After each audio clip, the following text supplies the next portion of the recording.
Бул болсо жанагы кадимки азыркы баатыр Камчыбек Ташиевдин бир тууган иниси, биз тазабыз, апапакайбыз деп аткан Шайырбек Ташиев, камакта жаткан Шайырбек Ташиевдин Жалал Абад Сити деген торговый центр экен. Ошондой. Бул да жакында курулду. Жакында курулуптур. Жакын арада курулуптур да. Буларда бүт элдин рызкысын тонолгон акчалар да тетиги.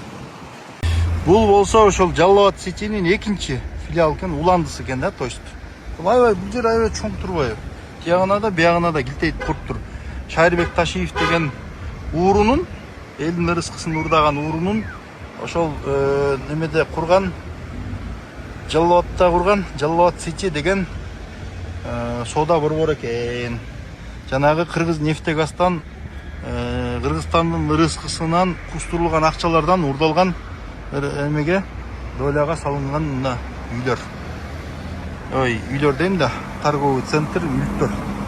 Ушунун баары кызылдай акчада. Элдин жонунан кайыш тилин салынган алынган мүлктөр да булар.